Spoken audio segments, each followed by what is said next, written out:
Greetings and welcome to Talk a Little, Learn a Lot, the American Society of Naval Engineers podcast. I am your host, Stephen Phillips.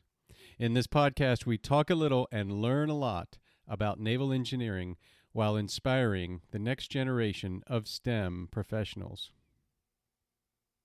Today, I'm going to share some highlights from the podcast's first year, while also introducing myself to the audience so that you may get to know me a little more.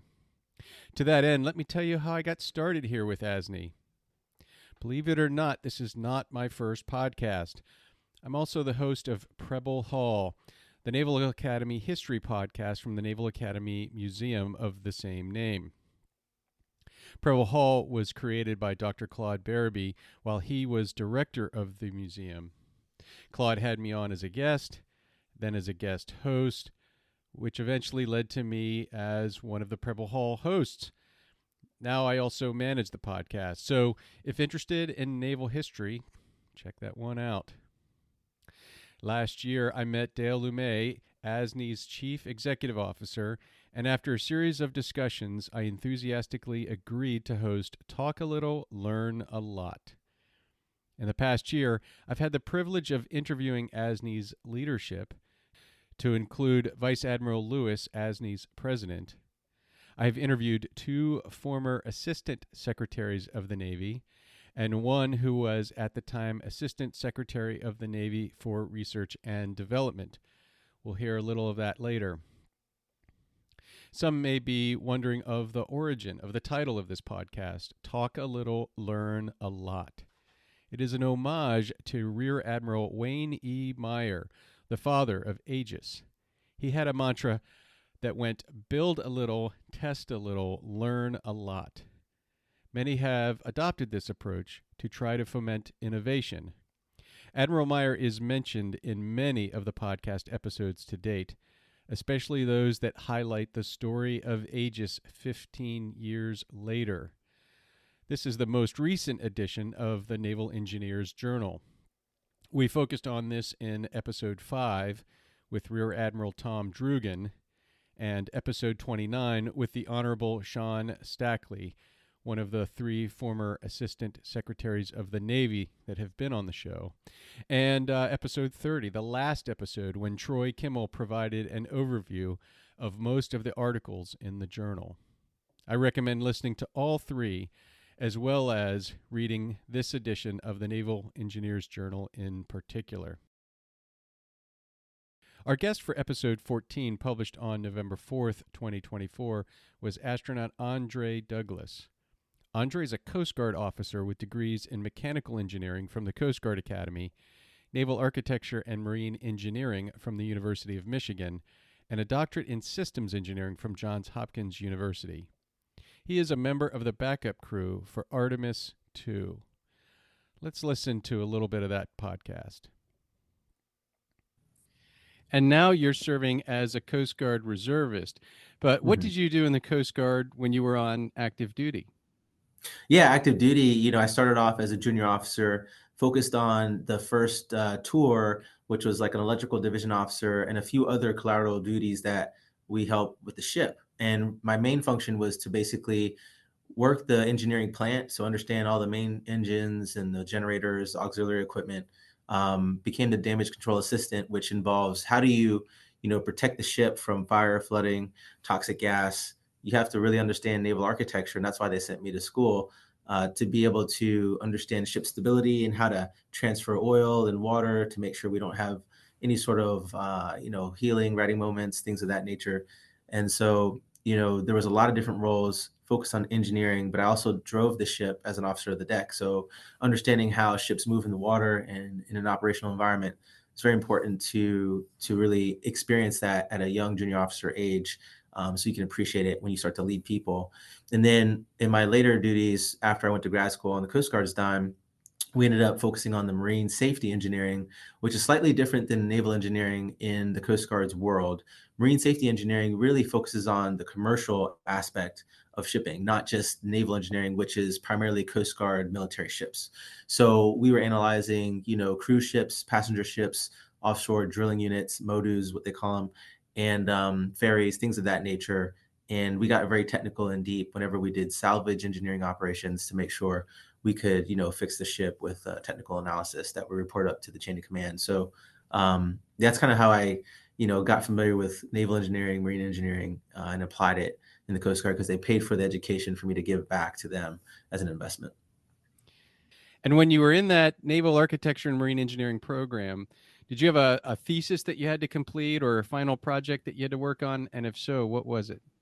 Yeah, great question. So one of the unique things at University of Michigan was that I actually went there and earned 2 degrees at the same time. So they had a dual degree program, and if you do the dual degree program, you actually have to take courses instead of a thesis, so that you have enough course work to count for 2 degrees instead of one. So instead of taking like 30 classes or 30 credit hours, you do 50 credit hours and they double count 10. So instead of doing 60, which is literally double, they do help with like, you can double count your math courses, you can double count some of the general engineering courses that apply to both, but you're not doing a whole nother thesis. But on top of that, like instead of doing just the 50, I like to do a lot of things. So I ended up doing like 55. And I also did a summer project where I focused on the structural parts of the ship, specifically the hull and steel plates. So we worked on how to do carbon fiber plate patch repair techniques for ships that have cracks in the hull. And so we would try to model in engineering software called Abacus CAE, finite element analysis of like, how do we model the adhesive, the carbon fiber, and the steel hull in a quarter panel method to say like, if you fatigue this, bond so many times, can we reduce the amount of cycles from the dynamic loads of a ship to reduce the crack growth? And it was a very interesting project to understand how to take research from theoretical and apply it to practical use. And I got to use some of that skill or understand the behavior in the Coast Guard when I came back, because we had some ships that had some cracking that we had to inspect as part of a salvage case. And it was neat to just come full circle and say like, hey, the school that we went for actually does us justice to be smarter about what we're analyzing in the field. And how about in your civilian professional career? Was there a memorable naval engineering challenge that you worked on as a civilian? Then there was a lot. I mean, as a civilian over at Johns Hopkins, I was like a kid in the candy store. We had so many different things. I mean, you and I worked on the submarine rescue system, which was pretty neat. We were dealing with, underwater submersibles that we had to figure out how to smartly analyze, where we're not too technical in detail, but just enough at a high level, systems level, to make the right decisions and analyze, the systems that mattered for DoD. And it was neat because there was the submersibles that go under and help rescue the disabled submarines. But then there's also the entire infrastructure that brings the disabled submarine rescue system to fruition, right? So there's vessels of opportunities, which were large ships where, the working deck was out there. So you could install Connex boxes that have pressurized rescue systems on there and cranes, so launch recovery systems. All of that was important for us to analyze piece by piece, and then also as one whole system of systems. And again, there's this theme of systems engineering, right? That is pretty awesome. But when you start off in a detailed degree, you can have the ability to think about these nuances very carefully, but then not dive too deeply and have a best guess estimate of what we think would be realistic, and then try to propose these options to the higher levels to make sure that we can analyze the system appropriately. So I thought that was really neat. And then I did a lot of different installations on submarines where we're trying to understand how to do weight and balance on data centers that go in submarines and sensors, hydrodynamic analysis. Like, there was a lot that we did at APL, but I mean, I remember the one that stood out was the submarine rescue system, because there was just so many aspects of the system to consider, not just the bracket or not just the structure. How has your background in naval engineering been supportive of your journey as an astronaut? Oh man. So the first thing I'll say is, as a naval engineer, you're thinking in the systems mindset. All right. In the spacecraft, I mean, it even has a port and a starboard already. Like, we have, kind of a leg up on just orientation of vehicles and crafts. And thinking about how systems interact with each other. Naval engineering is a great precursor to that. So understanding how your circuitry and your power can affect your mechanical from gears and mechanisms down to fluids and hydraulics and things of that nature. Like, we are quizzed on that a lot, and we need to know our spacecraft. And I think, like, whenever I was in the Coast Guard, we were on the ship out in Florida, we had to get qualified in knowing how to draw the systems, trace the systems, understand when you get a symptom or a signature, what that might mean if you have like low lube oil, or you have issues in your reefers. Like, all of these diagnostic traits that we learn from being hands-on and theoretical from school, I think are very important for being an astronaut, because you're going to have to know your systems pretty well, especially when you're in phases of flight that happen very quickly and you don't have time to look it up in a book. So I think that's been super helpful. But also, one of the coolest things is that you're usually interdisciplinary, where you're usually having to talk to multiple people when you're designing a ship, right? And whether it's a contractor that's doing the work for you, or a system owner, like if they own the auxiliary system and you own the main propulsion system, you have to work together and do interfaces. So I think that was really helpful experience for what I do now. What do you envision as the challenges facing naval engineering today? Some of the challenges I think, as I'm seeing across many industries, is the overall like logistics infrastructure around the world. So like, we are more globally connected, which is awesome, but there's a lot of like supply chain challenges, and now that we're more connected, we're also more susceptible to disruptions and whatnot. I mean, you can see this within cyber issues. You can see this with just general like people wanting to have equal wages, plants being shut down, and because things come from companies from around the world, if that one company goes bankrupt or is on a pause, that affects a lot of things in schedule. And I also think inflation, and the way that things are costing, it's harder for us to build ships and come up with real-time estimates that make sense, to make the budgets close. And so that's also really tough. I would also say that naval engineering, I've noticed in the industry, a lot of people will start off naval engineering, but I've seen some people switch careers, which is good for growth. But I always appreciate when you have complex systems like ships in naval engineering, you have people who have been doing the field for a long time as experts in SMEs. And so as the new generation starts to jump around careers, even myself included, it's hard to keep that body of knowledge relevant, which is important. I think this goes across many industries.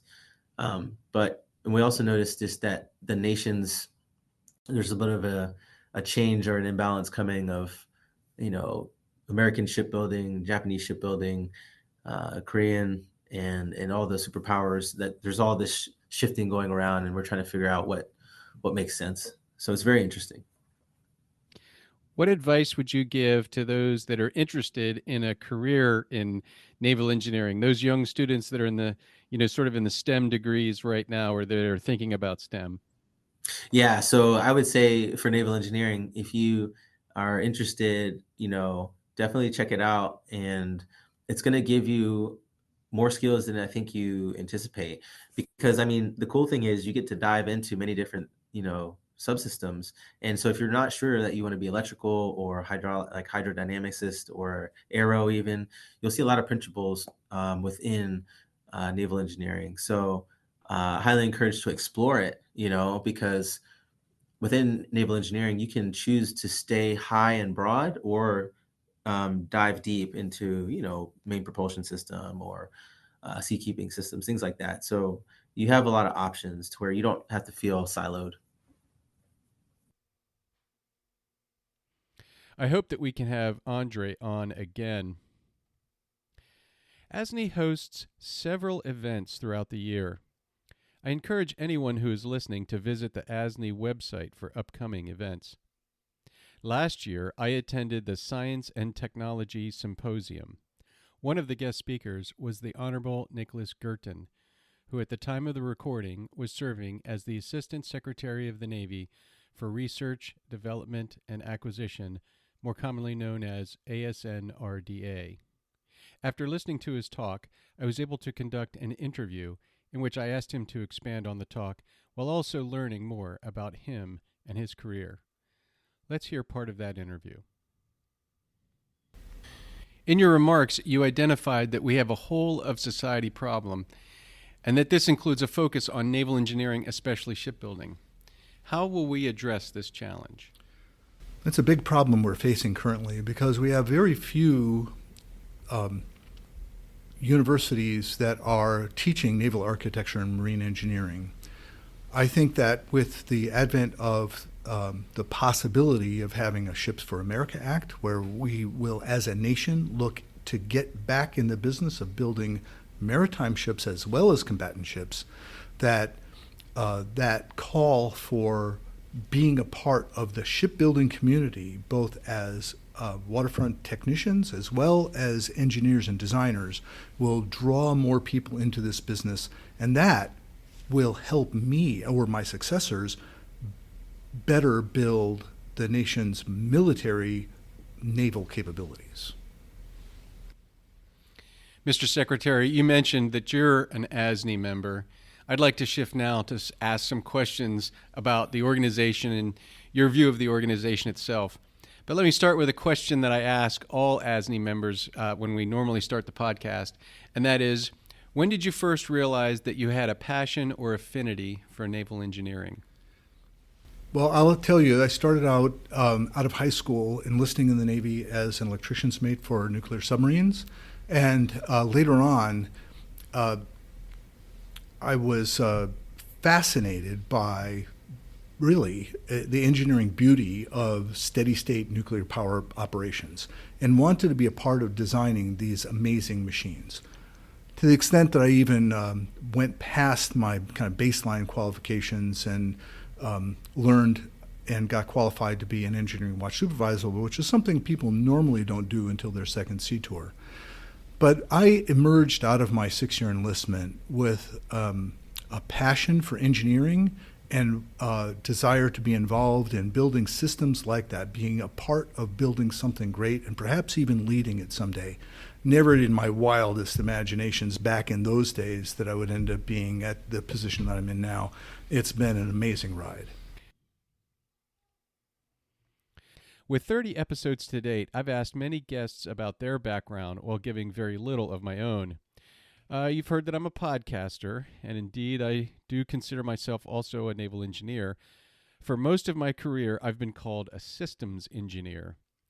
In recent years, I've mostly had the title of project manager and scientific diver. I'm a Naval Academy graduate from the class of 1992. I started my career as a surface warfare officer aboard USS Harlan County, LST 1196. I was the auxiliaries and electrical officer aboard the Darlin Harlan for 27 months. After decommissioning her, I was assigned to USS San Jacinto, CG-56, as the assistant operations officer, and later took on the role of first lieutenant. I applied for lateral transfer to explosive ordnance disposal and was accepted, and thus became a diving officer and EOD technician. After my first tour as an officer in charge, an OIC, I transferred to the Naval Reserves and began working as a contractor for Aegis BMD. This was followed by a stint in the office of the Assistant Chief of Naval Operations for Missile Defense. I continued my reserve career, retiring from the Navy Reserve in 2012, while also continuing to work in the defense field, primarily for Navy programs. I've worked on a variety of tasks to include missile defense, mine warfare, unmanned systems, submarine rescue, and nuclear weapons security. I have a passion for all things Navy, especially naval history and naval engineering. Both of these passions came together as I interviewed Captain Roy Springer for episode 24.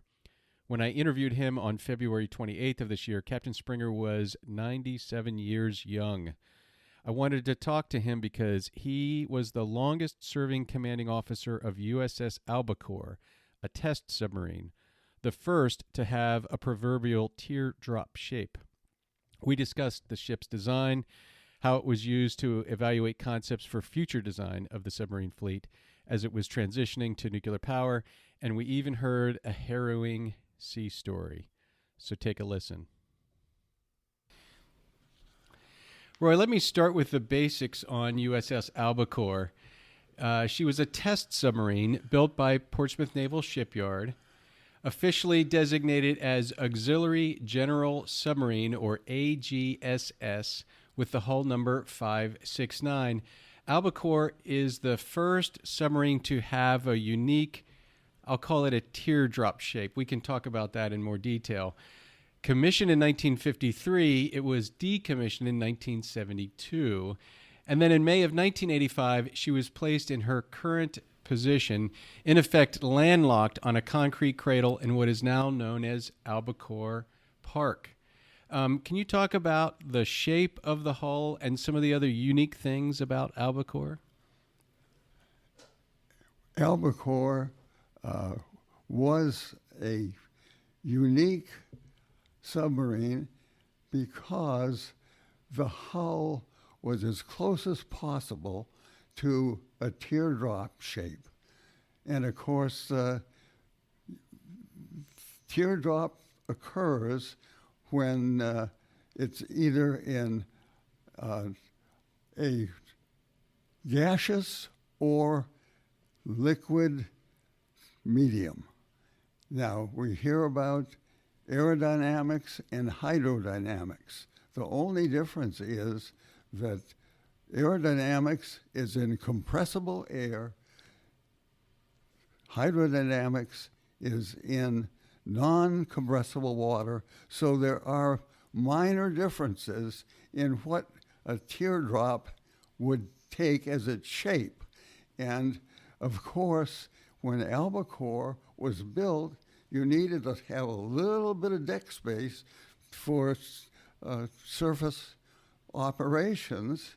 And when you were in port and people were getting on and leaving the ship, but there was great detail to make as much streamlined as possible. And the first thing was the hull. The hull had no bilge keels because you had to accept the role that you had, and bilge keels would interfere with submerged speed because they were designed to reduce the roll of the submarines.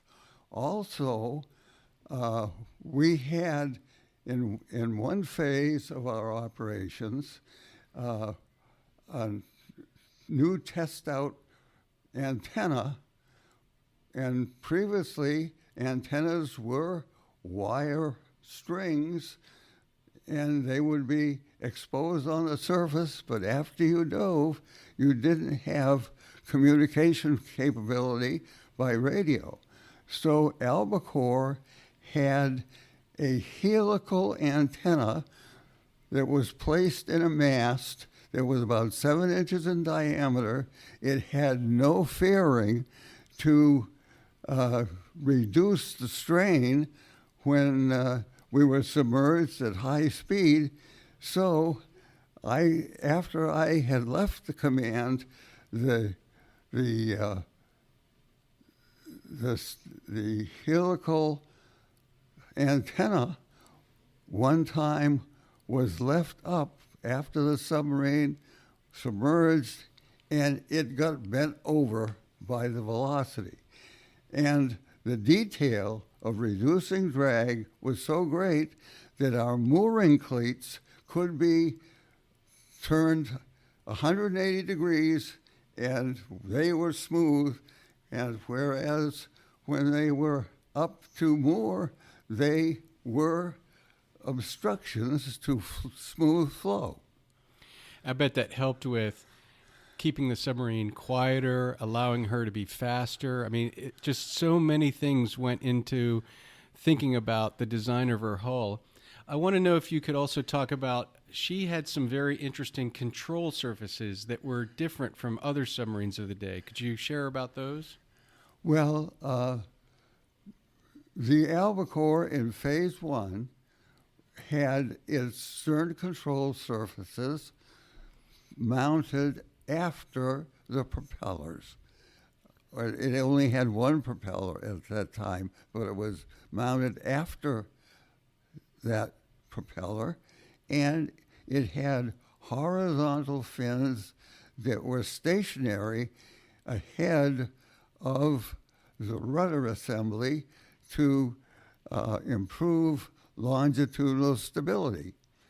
And later on, Albacore did away with all of these stability, and we depended entirely on the stern planes. The Phase 1 also had bow planes. We never had sail planes, which were and are still on our modern nuclear submarines. Roy, now you've told me a sea story offline about Albacore that I think the Talk a Little, Learn a Lot audience needs to hear. So you know what I'm referring to. Will you share that with everybody that's listening to this podcast? Oh, I would share this with anyone, although it was pretty scary. For speed runs, after we started operating with Albacore, we were in Key West for these high-speed trials with a selected depth so that if we were out of control, that the bottom was less than the collapse depth of Albacore. So there could be a collision with the bottom if we had any kind of casualty that caused us to hit the bottom. And just as a reminder, we'd already been told by the people from the David Taylor Model Basin who had designed the high-speed tests that if we lost control of the stern plane movement, we would be 90 down in 8 seconds. And, of course, we would hit the bottom before we were 90 down. But anyway, submarine hulls are very strong, and they have had collisions with the bottom, but we don't know that any of those ever, even in World War II, created the loss of a submarine. But it surely would have been disruptive. So we were increasing speed at 2-knot intervals, and it would take, not less than 2 days at each 2-knot increment. And when we got to the increment of full speed, actually flank speed in naval terms, why, we would be going very fast, and that the momentum of the submarine would carry us quite a distance if we lost power and control.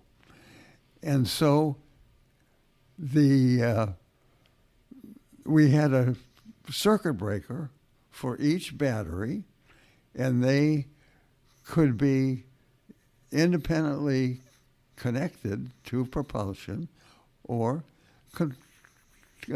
constructed so that we had them either in parallel or in series. And of course, we were in series, giving us the highest battery capacity and current. And so they had not been tested with the radio equipment on in the radio room during the overhaul. So here we were in a new situation where we had stray currents from the radio equipment affecting the setting of the high-speed cutoff on the circuit breaker. Well, we were in the control room which was just a compartment away from the radio room, which was in the after end of the forward battery compartment, and we heard a very loud pop. That indicated in our situation that we had lost power. Well, there was no evidence of anything happening except the relay-operated battle lanterns were getting dimmer and dimmer and dimmer.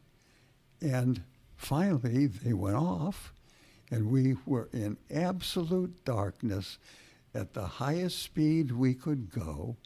And the diving officer, who was the engineer, very highly qualified man, and I'm very thankful for all the interim practice we had at 2-knot increments building up to top speed, because by the hiss of control hydraulic oil to his steering system, and depth system, he was able to listen to that high speed or just very high frequency noise of that control oil.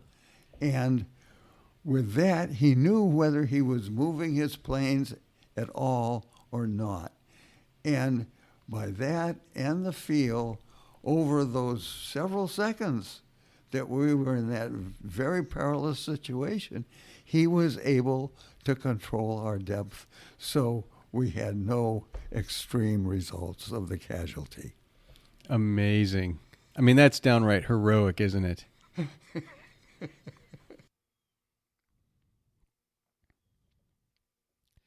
My interest in diving and serving as a Navy diver and EOD tech began from childhood.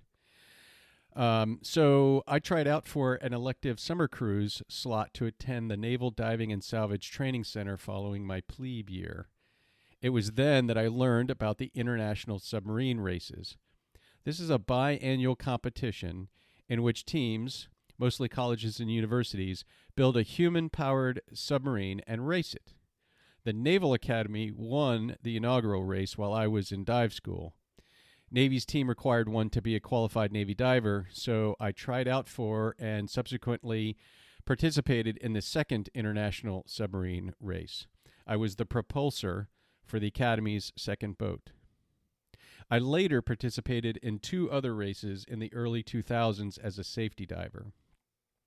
With fond memories of the submarine races, I decided to reach out to some of the participants for the 18th ISR, to include the team from Virginia Tech. The Hokies have a long ISR tradition. I interviewed the team's faculty rep and coach, Dr. Robert Stone, affectionately known as Dr. Bob, and Cara Johnston, the team's president. Listen to what they had to say during Talk a Little, Learn a Lot episode 27 this past April. Dr. Bob, please give us an overview of the international submarine races and why Virginia Tech participates. The International Submarine Races is a competition that's held currently every 2 years between various groups, usually students, although there's some individuals involved as well, designed to inspire competition that gets people interested in marine engineering and its aspects, to learn the various tasks that need to be performed, mostly to get excited about, hey, this is fun, I can do this. I've heard it said that if you enjoy what you do, you'll never work a day in your life. And I tell my students, that's a lie. You will work harder every day in your life because you'll enjoy doing what you do. So the group that we have, typically that are students, design and build these. They're entirely human powered. They don't get to use any stored energy, and they race 100 yards. There's a number of categories in which they can win, including speed, design, team coordination, novelty, other categories. So it's a wonderful way to get young people interested in something that can benefit them for the rest of their lives. Could you walk us through the design and construction process of your submarine? Yeah, so as you mentioned earlier, ISR is every other year. So that means that we operate on a 2-year kind of design, build cycle, everything like that. So typically in recent years, we have been completely making a new hull and manufacturing an entire new sub every single design cycle. So what we kind of start with is just start with like initial size constraints. Typically in recent years, we've been doing single pilot subs, might venture in the world of two-person subs in some new years, but usually single person. So really start with those size constraints, an overall general arrangement. Subs like where do we kind of want controls, where do we kind of want the drivetrain, and then from there use MATLAB, SolidWorks, Star CCM, all of those great tools to design holes and run flow sims on those holes. And once we have that shape, we translate it from CAD into actual manufacturing. We use tooling board. We glue it all together. We have sponsors that will go mill it down to that shape for us. Then from there, it's just whole manufacturing. We use a lot of fiberglass and just epoxy resin to manufacture that whole. And then as that is all going on in that side of that manufacturing, the rest of our team is working on designs for the drivetrain, controls, all those bigger projects as well. So that's kind of in a nutshell how we design and manufacture the entire submarine. And specifically right now, kind of in this last semester leading up to the races, a big emphasis on testing and just trying to get as much test time as we possibly can. So we've been testing a lot this semester. Actually, I had a test this morning. So, and go to test and break things and see what happens and see how we can make the best sub possible. What are some of the key engineering principles that you have applied? I think the biggest engineering principle that I've applied during my time on this team is just kind of the entire engineering life cycle. I'm being able to go through that entire process. So specifically, we start with just concept generation, being like, what could we even do? We usually write out like our needs, our wants, stuff like that for different components. And then concept generation, low fidelity prototyping, testing, validation, just being able to go through that entire engineering life cycle has been really interesting. And I think being able to apply, we learn about that in class, kind of what that whole thing looks like, but then being able to apply it has been really awesome. And then some of those other engineering principles, just we use a lot of like CAD, coding, flow sims.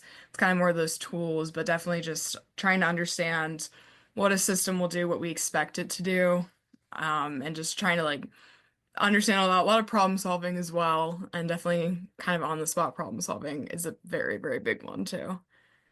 It reminds me of the title of this podcast, which is Talk a Little, Learn a Lot. It's an homage to Rear Admiral Wayne Meyer, whose principle was build a little, test a little, learn a lot. So there it is. Thank you, everyone who have been listening to Talk a Little, Learn a Lot. I hope that you will continue to do so and share this with your friends and colleagues. And I welcome suggestions on what we can do for future episodes of the show. You can send me an email at sphillips@navalengineers.org.